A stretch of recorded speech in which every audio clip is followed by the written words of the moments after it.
जनक और ऋषि की जिंदगी एक बस के सफर में बदल गई। शादी के बाद दोनों गांव से निकलते हैं।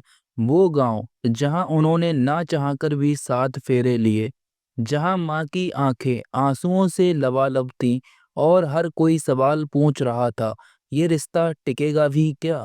लेकिन वक्त को कौन रोक सकता है। गांव से चली वो बस मानो उनकी तकदीर थी, लेकिन किस्मत ने उन्हें सीधे कोलकाता नहीं पहुंचाया। बस बीच जंगल में पलट गई।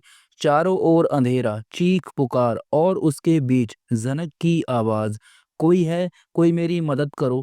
कांटों से छलनी, कीचड़ से सनी जनक अर्ध बेहोशी में पड़ी थी और तभी झाड़ियों को चीरता हुआ जाता है ऋषि।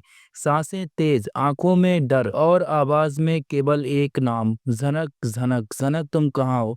वो उसे उठाता है, उसे पकड़ने की कोशिश करता है और ऋषि को भी काफी ज्यादा चोटें दिखाई देती हैं। दोस्तों वो उसको उठा लेता है, कंधे पर लेता है और पेड़ों के बीच से रास्ता बनाता है। धूप की एक किरण जैसे उनका रास्ता दिखा रही हो। जंगल के एक वीरान ढाबे पर दोनों बैठते हैं, जहां जनक पहली बार उससे पूछती है, तुमने मेरी इतनी चिंता क्यों की। ऋषि चुप रहता है, न इजहार न इनकार, बस उसकी आंखें बहुत कुछ कह जाती हैं। शायद ये पहली बार था जब दोनों एक दूसरे को सिर्फ मजबूरी नहीं, इंसान समझकर देख रहे थे। कई घंटों बाद दोनों एक पुरानी लोकल बस पकड़ते हैं और आखिरकार पहुंचते हैं कोलकाता, सपनों का शहर या सवालों का समंदर। बस से उतरते ही जनक कहती है, अब तुम जा सकते हो, तुम्हारी जिम्मेदारी खत्म, तुम अब सेफ हो। तभी ऋषि ठहर जाता है, क्या तुम्हें लगता है मैं तुम्हें यूं ही छोड़ दूंगा। तुम बस शहर में किसी को नहीं जानती और मैं चला जाऊं यहाँ से। वो रुक जाता है, फिर कहता है, चलो मेरे साथ, मैं तुम्हें मून के घर ले चलता हूँ, अपनी मंगेतर के घर। और अब कहानी लेती है सबसे बड़ा मोड़। जी हाँ दोस्तों, मून जो अब भी ऋषि की मंगेतर है, अपने घर में शादी की तैयारियों में लगी है।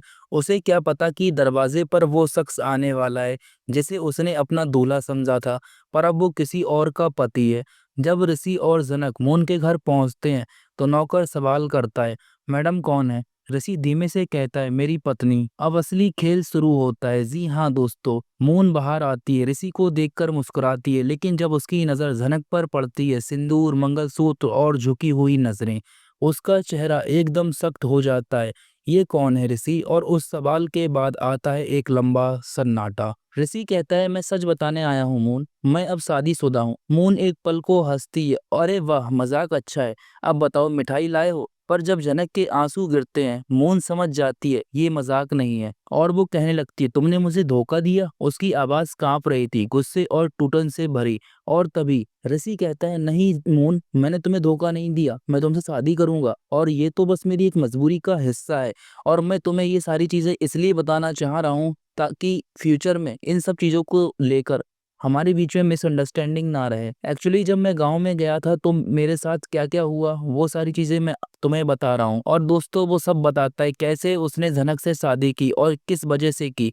तभी मून उसको समझ लेती है और कहती है, चलो कोई बात नहीं, इस चीज से बाद में निपटेंगे, अभी पहले चलकर कपड़े चेंज कर लो और कुछ खा पी लो। दोस्तों घर के अंदर से एक औरत की आवाज आती है, क्या हो रहा है मून। वो आवाज है अरसी की। जी हाँ दोस्तों, जैसे ही अरसी सामने आती है, उसकी आंखें जनक को देखकर चौंक जाती है, उसके होंठ कांपते हैं। वो जनक को पहचान लेती है, लेकिन वो कुछ बोल नहीं पाती और अपने ही मन में सोचती है, क्या ये नूतन की बेटी है, मतलब जनक की बेटी है।